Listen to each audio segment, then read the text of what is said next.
Hello everyone, welcome to EGN 3343. This is Thermodynamics, and today we're going to look at the first law of thermodynamics for open systems. And this means that we are actually going to change focus from closed systems, which is the frame of reference that we've used to study thermodynamic processes and thermodynamic devices up to this point, to open systems, which is a completely new frame of reference. Well, this doesn't mean that we are going to analyze different things. We're still going to establish relationships between the properties of a thermodynamic state. We are still going to be using tables for pure substances. We're still going to be using equations of states for ideal gases. But the point of view or perspective under which we are going to be analyzing a thermodynamic problem is going to change dramatically. That is, before or up to this point, we've been analyzing especially the conservation of energy or the first law of thermodynamics for systems that are called closed systems. In closed systems, we allow the system to actually change shape or size during the process, but we don't allow mass to cross the boundaries of the system. So the mass remains the same throughout the entire process. Not only it remains the same, the mass that goes into the system, the mass can never go into the system or leave the system. We actually track the boundaries, keep track of the mass of the system. That is what happens in a closed system. We also call a closed system a control mass. Those are two interchangeable names for a closed system. Now, and for that frame of reference or for that perspective, we established and formulated conservation principles such as the conservation of energy that led to the first law of thermodynamics for closed systems. That is, the change of energy of a system can be equal to Q, or heat, minus W, which is work.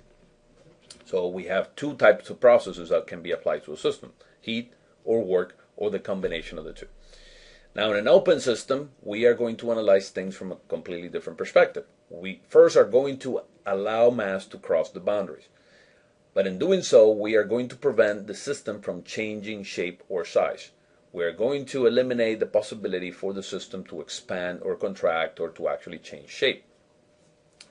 So in an open system or control volume, which are two interchangeable names for the same thing, open system, control volume, we allow mass to enter the system through some portions of the boundaries called inlets, and we allow mass to leave the system through some other portions of the boundary called outlets. But we never allow the system to change shape or size. That is an open system. Now, why do we actually go through the trouble of analyzing thermodynamic problems from another point of view? Why do we actually go through the trouble of generating different equations that actually mean the same just because we're looking at a system from another point of view? Well, because some devices are better analyzed from closed system perspective.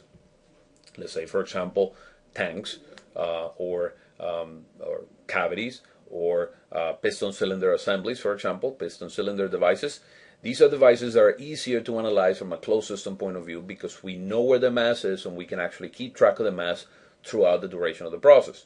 Okay? In a piston cylinder device, the system is contained within the piston cylinder. The piston can either compress the system or expand the system. The cylinder can let the piston expand the cylinder, but we know where the mass is and we don't allow the mass to cross the boundaries. We actually let it change shape and or size. But for example, if we're analyzing, let's say, a compressor or a turbine. In a turbine, we have mass going into the turbine through some ducts or some inlets. Then that mass actually goes through some mechanical process. It hits some blades. Then the blades actually rotate a shaft. Then the flow loses pressure, temperature, and other thermodynamic conditions, and then it leaves the system. It would be very difficult to track that entire mass from beginning to end or from inlet to outlet and actually track it throughout the duration of the process. A better solution is to actually draw a window around the turbine, let some mass cross portions of the turbine and keep track of that, let some mass cross some other portions of the turbine through the outlet, and see what's going on inside that window. Never let that window change shape or size, and call it an open system. So in closed systems, we have a system that is allowed from state 1 to state 2 to change shape or size. The mass is never allowed to actually cross the boundary, but we do allow to to energy to cross the boundary in the form of heat or in the form of work. So from state 1, we go to state 2 by the application of some processes. In open systems, we have a system that will never change shape or size, at least throughout the duration of the process that we analyze. We have an inlet state, or several inlet states, because we're not confined to single inlets. We can have multiple inlets. We apply some processes, so we do allow energy to also cross the boundary in the form of heat or in the form of work or both. And then we have some outlet state because we're allowing mass to actually leave the control volume. In order for us to formulate equations in this frame of reference, which is also called the Euler frame of reference, by the way, the closed system point of view is called the Lagrange frame of reference, and the open system point of view or control volumes is called the Euler's frame of reference. These are the two scientists or physicists that actually led to the formulation of conservation principles in the two frame of references, in the 2 points of views. Now, in the open system or control volumes point of view, we can establish a general conservation principle or general conservation equation. For any quantity that is conserved with respect to an open system for some specified time interval, we may write that the amount of quantity entering the control volume plus the amount of quantity being generated inside the control volume minus the amount of quantity leaving the control volume through the outlets is equal to the amount of quantity accumulated within the control volume. And that quantity can mean anything. It can mean mass, it can mean momentum, it can mean energy, it can mean species, it can mean atoms or charge or whatever. And this conservation principle will always apply as long as you actually define your control volume, your open system, in the proper way. Meaning that system is fixed in size and shape, and it only allows mass to cross at determined spaces or determined surfaces called inlets and outlets. We may also write the same conservation principle in rate form, which means rate of quantity going in plus the rate of quantity generated inside the control volume minus the rate of quantity leaving the control volume through the outlets is equal to the rate of quantity accumulated within the control volume. And rate means just rate of change as a function of time. So whatever quantity we're using, mass, momentum, and everything, when we analyze it from a conservation, from the general conservation principle in the control volume point of view, we can express it in rate form as amount of quantity going in as a function of time, plus amount of quantity being generated as a function of time, minus amount of quantity leaving as a function of time through the outlets is equal to the rate of change of quantity as a function of time. And as I said, the quantity that I actually talk about and actually refer to in these equations, in these statements, may be any property conserved with respect to the control volume. We can talk about, for example, money in your bank account. That is a perfect example, a simple example of how this conservation principle, general conservation principle, applies to everything. If you look at the general conservation principle in rate form, and you say, well, the rate at which I actually deposit money in my bank account, the bank account being the control volume, or the open system, the rate at which I deposit money in my bank account as a function of time, so I deposit so many dollars a month, plus the rate at which the quantity or the money is being generated inside the control volume, that is the amount of interest rate that the bank gives me, minus the rate at which I withdraw money from my bank account, that is number of dollars per day or number of dollars per month, is equal to the rate of accumulation of money in the bank account, either growth or decrease. If it's positive, money is growing in the bank account. If it's negative, money is actually decreasing, or the bank account is shrinking, not in size, but in quantity. So this can be money in your bank account. This quantity that applies to the general conservation principle can be money in your bank account, can be charge, electrical charge, can be atoms, and more importantly, the quantities that we are going to analyze in this class is, for example, mass, which will lead to the continuity equation, momentum, that leads to the second law of Newton. Momentum is mass times velocity, that leads to the second law of Newton that says that force is equal to mass times acceleration. It is done through this general conservation principle. If we apply, if we say that that quantity is energy, that will lead to the first law of thermodynamics, and etc. There are other quantities that we are going to be conserving, that we are going to be applying this general conservation principle that would lead to an equation in an open system. So again, we are going to apply conservation of mass. That will lead to an equation that we are going to apply to open systems. We are going to apply conservation of energy, and that will lead to an equation called the first law of thermodynamics, which we are going to apply over and over to problems that are viewed from an open system reference. All right, now let's talk about conservation of mass. And mass being one of these quantities that we are going to try to conserve using this general conservation principle. Now, why do we have to worry about mass? Well, when we used to analyze thermodynamic problems using closed systems, we didn't worry about mass. Mass was conserved by premise. Mass was conserved by principle, because mass in a closed system never changes. So that is the conservation of mass. We never let mass cross the boundary, and therefore mass is the same in a closed system. Now, in an open system, we do have to worry about mass, because mass of the control volume can actually change. Remember that we're putting things into the control volume, and then we're taking things out in the control volume. And let's say that we're putting things in at a higher pressure and higher compressibility, and then taking things out, or taking mass out of the control volume through the outlet at lower speeds or lower pressures. That is going to lead to accumulation of mass in the control volume, because the mass is going to tend to compress inside. Let's assume that this is a tank, for example, and that we're actually feeding the tank through an inlet and let the tank actually leak through an outlet. We put in mass at high pressure and it leaks at very low pressure, but as a function of time or during the process, mass can actually accumulate inside the control volume. So we consider this the control volume, and we apply mass as the quantity that we are trying to conserve, both in amount or in rate form. Remember that we have two versions of the general conservation principle. One is in amount form, and the other one is in rate form. So the mass that goes into the control volume plus the mass that is being generated inside the control volume, and unless there's some kind of nuclear reaction, there's not going to be any mass generated inside the control volume. That's why I define this as zero, or a priori establish this that this is zero. Mass cannot be generated, it can only be transferred.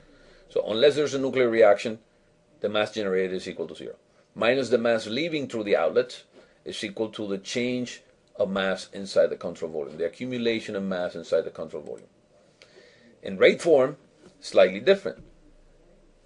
The change, or the rate of change of mass going through the inlet, plus the rate at which mass is generated, which is zero, minus the rate at which mass leaves the control volume, is equal to the rate at which mass is accumulated inside the control volume. Okay? That leads to an equation, and we are going to define this mass entering the control volume and mass leaving the control volume, or the rate at which mass enters and leaves the control volume, as the mass flow rate. We're going to call that m dot. It's another name for the rate at which mass enters or leaves the control volume, and we're going to call it mass flow rate. So mass flow rate in minus mass flow rate out equals to the rate of accumulation of mass inside the control volume. And as I said, over time, mass can accumulate inside the control volume. Let's say that when we're filling a tank, for example, we may have inlets and we may actually have no outlets, because we're actually filling a tank. The tank actually fills up. We have an inlet, so mass actually crosses the boundaries, and because of the compressibility of the fluid, let's say this is air, it compresses inside, and along the duration of the process, there's a rate of change of mass inside the control volume. Now, the mass of the control volume can be defined as the integral over the volume of density times differential volume. Remember that density is equal to mass over volume. Density is equal to mass over volume, and therefore mass is equal to density times volume. But we can actually define density as a function. Density can actually change as a function of space. The density on this section of the control volume can be different to the density of this section of the control volume. And therefore, the mass of the control volume can be expressed as an integral of a function density times the spaces and volume that that density occupies. And that will lead to the mass of the control volume.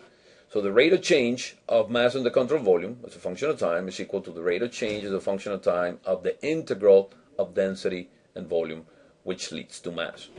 That will help us define the rate of change of the mass of the of the mass on the control volume. However, we would only consider steady state processes. Now, what is a steady state process? A steady state process is not necessarily something that it's not necessarily a process where things don't change. It is just a process where things don't change in time. Okay, we have changes. Obviously, we have things going on in the inlet. We have things going on in the outlet. There are differences between the inlet and the outlet. Imagine that this control volume is, for example, a turbine. We have mass flow rate going in. We have mass flow rate going out of the turbine, and there's things going on inside. The conditions of the inlet and conditions of the outlet are different from each other. However, the conditions in time do not necessarily change. We are interested in what happens to these devices and to these turbines and compressors and heat exchangers that we analyze from the open system point of view. We're interested in what happens to them in steady state form when they're operating in cruise control, not when they're starting up, not when they're shutting down. We're interested in what happens to a power plant, for example, to a turbine in a power plant when it's operating in regular operating conditions, in steady state.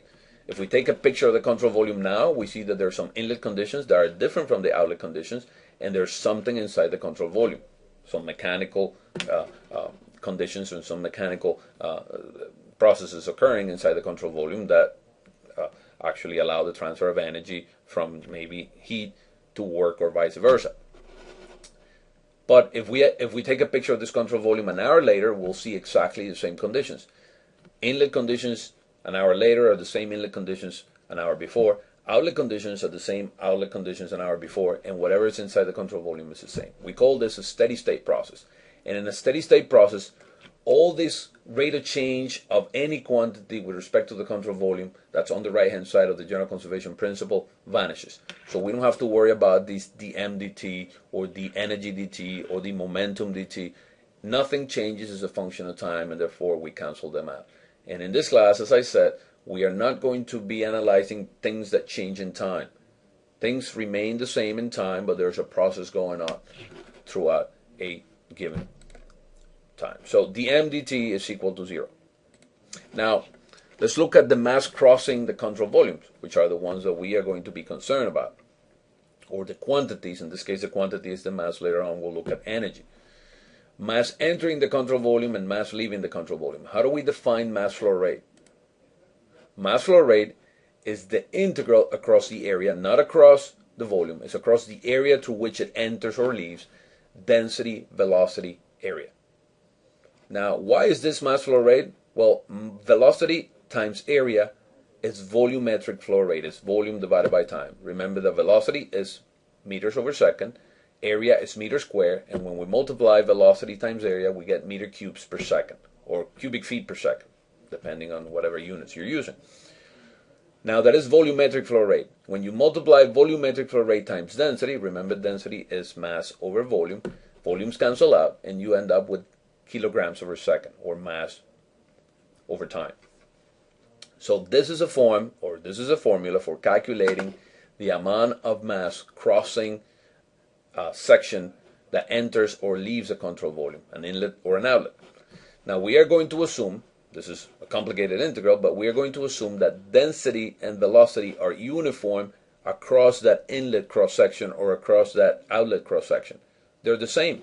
Not the same from inlet to outlet, but across the inlet cross-section, there's no changes in density and no changes in velocity across the entire cross-section that enters the control volume. And if that's the case, then we can take the density and velocity out of the integral, and this will just be density, velocity, and area. So the mass flow rate is equal to density, velocity, area. Mass flow rate either at the inlet is the density at the inlet, velocity at the inlet, area at the inlet.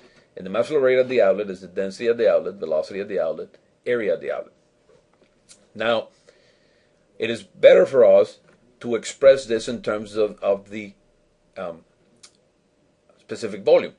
Remember that density is the inverse of the specific volume, or the specific volume is the inverse of the density. It is better for us to express this formula in terms of the specific volume, because the specific volume is a thermodynamic quantity that is found either in tables or that it can be found in the equation of state. So the mass flow rate is velocity times area divided by specific volume at the inlet or at the outlet, or at any of the inlets or at any of the outlets. So for steady state processes, the conservation of mass leads to the continuity equation, which is expressed in this particular form. Mass flow rate at the inlet is equal to the mass flow rate at the outlet. Remember that that rate of change in the control volume vanishes because we're talking about a steady state process. The mass flow rate at the inlet equals to the mass flow rate at the outlet. That's all we are concerned about. Mass flow rate at the inlet is equal to the mass flow rate at the outlet. If we have multiple inlets and multiple outlets, the summation of the mass flow rates at the inlet is equal to the summation of the mass flow rate at the outlet. And that is velocity at the inlet, area at the inlet, divided by the specific volume at the inlet equals to the velocity at the outlet, area at the outlet, specific volume at the outlet. That is the continuity equation. And we do have to worry about these because it's going to actually be significant or it's going to be something essential and important in the application of or in the analysis of thermodynamic processes in open systems.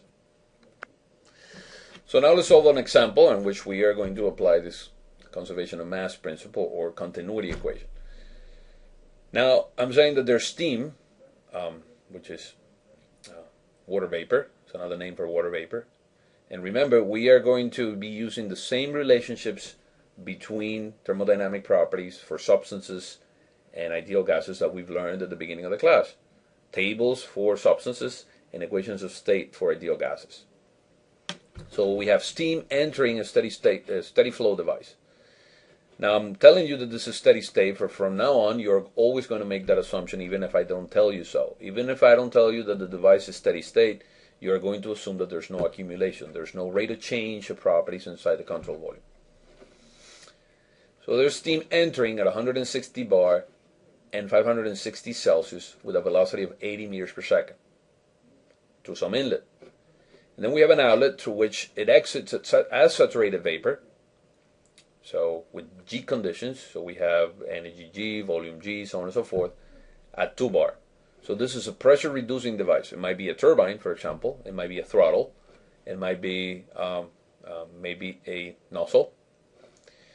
The outlet area is 1,000 centimeters square. And the flow rate, the mass flow rate, is 1,000 kilograms per minute.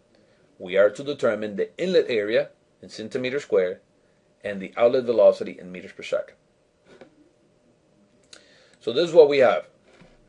We have an inlet condition that goes into the control volume, and let's not try to guess what the control volume looks like. We just generally throw it this way in this particular problem.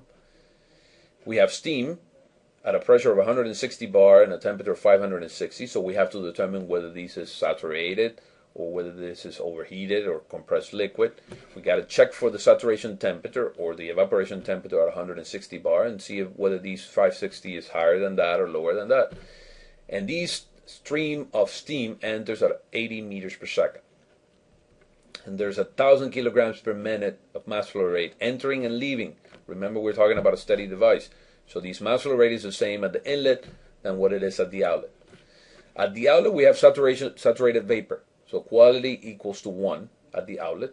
We're going to call the inlet section 1. We're going to call the outlet section 2. Instead of calling it in and out, we're going to call it section numbers, like what we did for closed systems. State 1, state 2, we're going to call it inlet section 1, outlet section 2.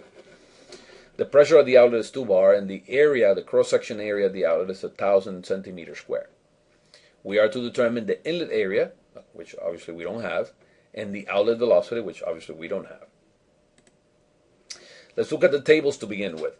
We have these conditions. We have 2 bars at the inlet, at the outlet, and saturated vapor. So the properties that we are going to extract are going to be the saturated vapor properties at 2 bar. So we go to the saturated water table, the one that's organized by pressure, look at 2 bars, and here we're going to extract the specific volume at 2 bar, the specific energy, should we need that, or the specific enthalpy of saturated vapor, Hg, Ug, and Vg. But we're not going to need the energy or the enthalpy because we don't know what to do with those yet. We only know how to apply the continuity equation or the conservation of mass for now. So the only quantity that we're probably going to need is this saturated vapor specific volume, 0.8857. At the inlet, we have 160 bars and 560 Celsius. So the first thing we do is check the saturation table at 160 bar. The saturation temperature is 347.4 Celsius. That means that in order to boil water at 160 bar, you need to raise the temperature to 347. Since the temperature that was given to us is 560, this is already well over saturation. It's well over evaporated. That means superheated. So we have to go to the superheated tables. And in the superheated tables, at 560 Celsius and 160 bar, we can extract the volume, specific energy, specific enthalpy, and so on. In this case, we're only going to need the specific volume. All right. So the equations that we are going to be using or employing here are the mass flow rate equals to density velocity area, but remember density is equal to 1 over the specific volume, so that leads to velocity times area divided by specific volume. State 1, we've already determined that it's superheated from the tables. From property tables, we extract the specific volume 0.0217 meter cube per kilogram. We highlighted that. And then we can calculate the area. The inlet area, area 1, we can extract from this particular equation. Mass flow rate is equal to velocity times area divided by specific volume. So we can solve for the area as mass flow rate times velocity times specific volume divided by velocity. Mass flow rate is 1,000 kilograms per minute. Remember that mass flow rate is the same at the inlet and at the outlet from the continuity equation. Specific volume is 0.0217 meter cube per kilogram. And we are going to be dividing by the velocity, which is 80 meters per second. We are going to be turning this minutes into seconds, or the seconds into minutes, so we can actually cancel the units, minutes with minutes. And we are going to be turning meter squares. This is going to result in meter square, because notice kilograms and kilograms go away. Meter cube and meters turn into meter square, and minute cancel out. So we are going to multiply that by 100 square in order to lead to centimeter square.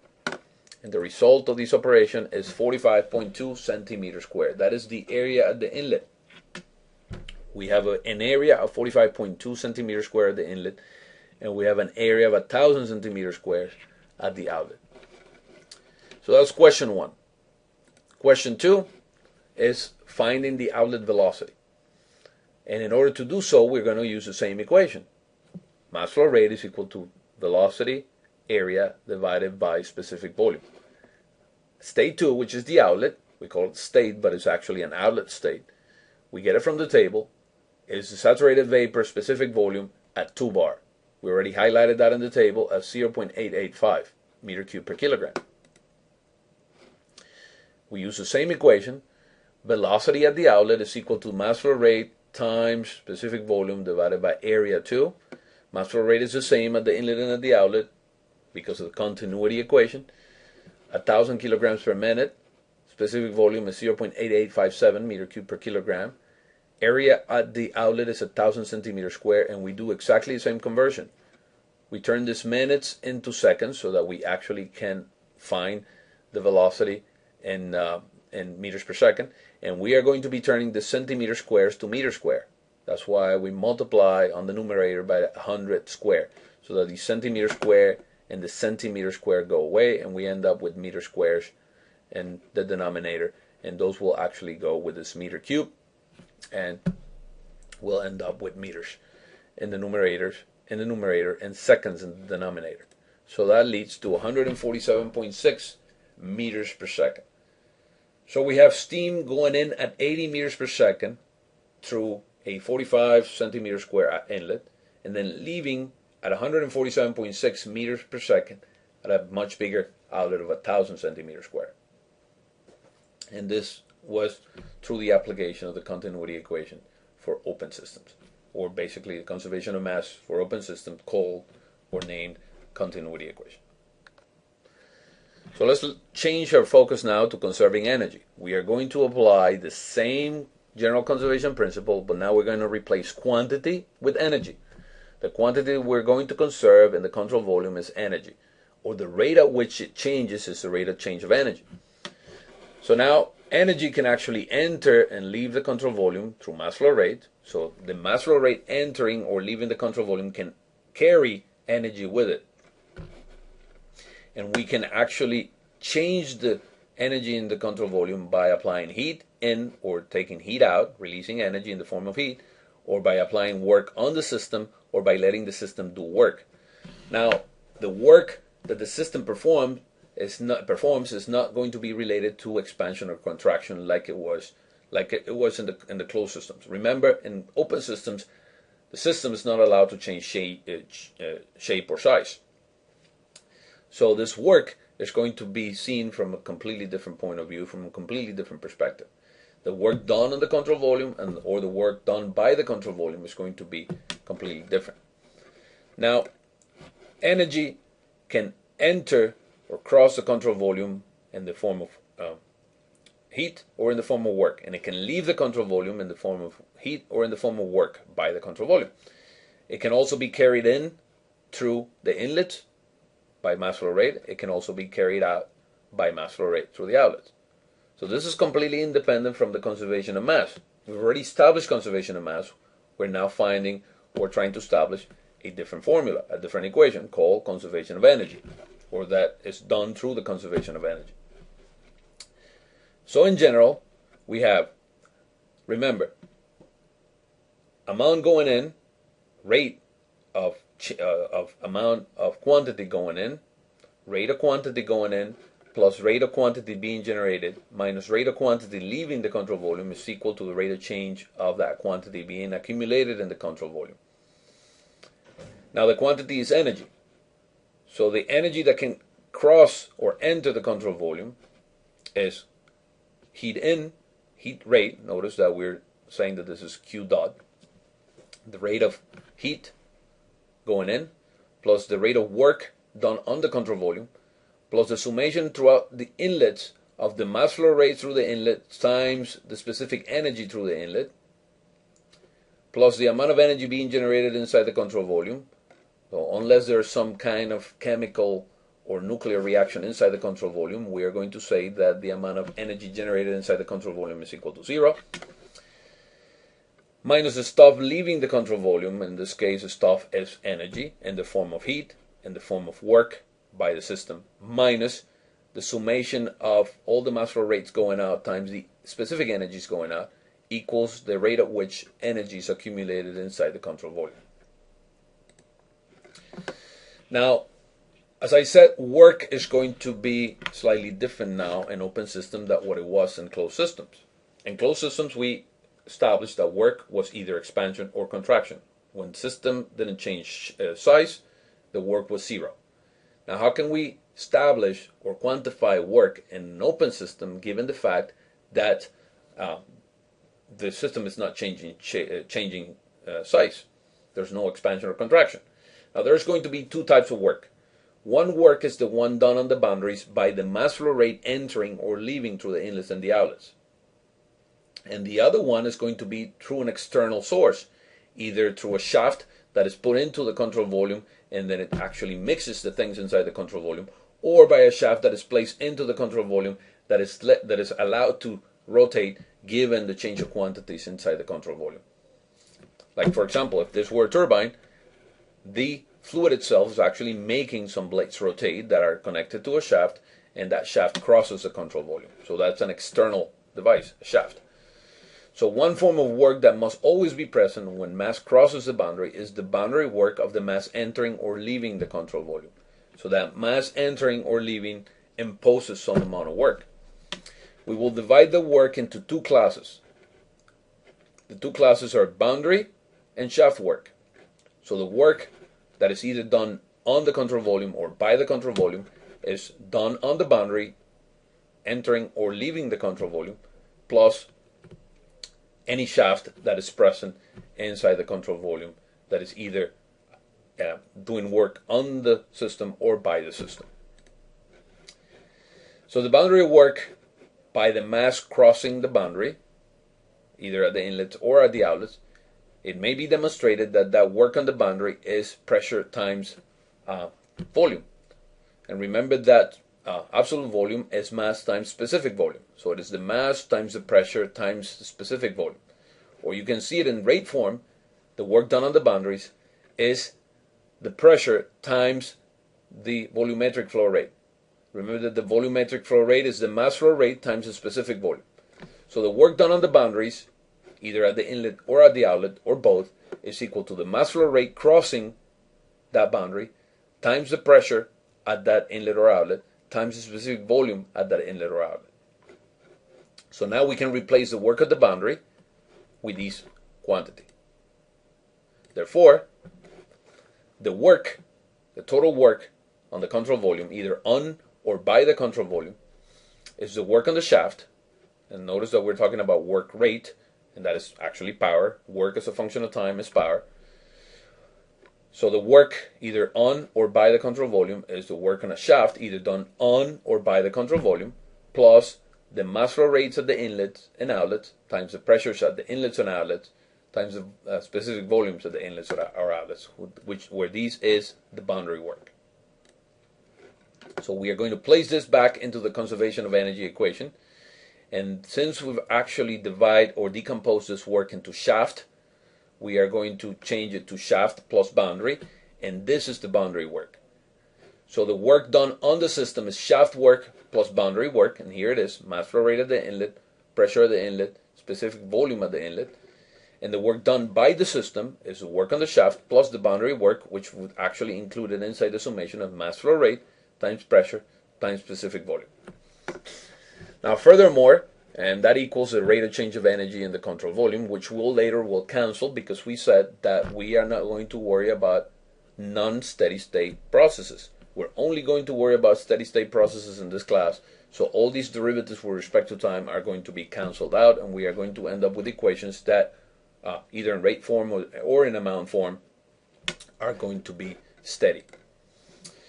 Now this is the total specific energy entering the control volume through the inlets, and this is the total specific energy leaving the control volume through the outlet.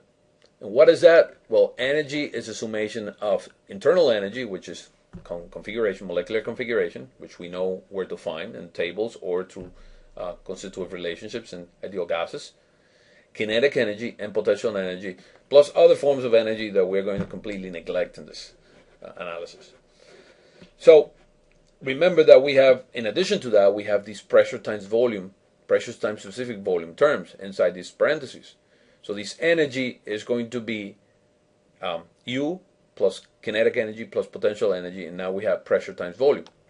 We are going to put those together, and we are going to say that by definition, remember, enthalpy is equal to energy plus PV. So we are going to combine the U inside this total energy with a P and V, and we're going to call it enthalpy. And then the rest is going to be kinetic energy and potential energy. So what we have so far is heat going into the control volume, plus work on the shaft done on the control volume, plus the summation on all the inlets of the mass flow rate at the inlet times their corresponding enthalpies, kinetic energy and potential energy, plus no generation, minus the heat leaving the control volume, minus the work done by a shaft, by the control volume through a shaft, minus the summation of all the outlets, of the mass flow rates at the outlet, enthalpies at the outlet, kinetic energy at the outlet, potential energy at the outlet, equals the rate at which energy changes inside the control volume. Furthermore, we can combine the Q inlet and Q outlet and the work done by, not inlet and outlet, the Q going into the control volume through the boundaries, the heat going out of the control volume through the boundaries, the work done by the control volume through a shaft, and the work done on the control volume through a shaft. We can combine that and call that the Q net, or just simply Q. We define it as positive going into the control volume. That's why we say Q in minus Q out. So we define Q positive going into the control volume, and we define W shaft, or work done by the shaft, as work done by minus work done on. So if the control volume produces work, does work, we call that positive. If we input work into the control volume, do work on the control volume, we define that as negative. So the general conservation of energy equation, or the first law of thermodynamics, says that the Q on the control volume minus the work done by a shaft plus the summation of the mass flow rate at the inlets of enthalpies, kinetic energy, and potential energy, minus the summation of the mass flow rates at the outlets times the corresponding enthalpies, kinetic energy, and potential energy equals to the rate of change of accumulation of energy inside the control volume. Furthermore, this is called the general version of the first law of thermodynamics. Furthermore, we are going to talk about steady-state processes. Remember, we're only going to worry about steady-state processes in which we are always going to cancel out that derivative with respect to time on the right-hand side. So all parameters remain constant in time, therefore the accumulation term disappears on the right-hand side. And what we have is Q minus W, only through shaft. Remember that the boundary work has already been included and combined with the energy and formed the enthalpy. It's equal to the summation of the inlet, of the mass flow rate at the inlets times the corresponding enthalpy, kinetic energy, and potential energy, minus the summation throughout all the outlets of their mass flow rate course and the corresponding enthalpy, kinetic energy, and potential energy. Rearranging this, we can leave the inlets on the left-hand side and the outlets on the right-hand side.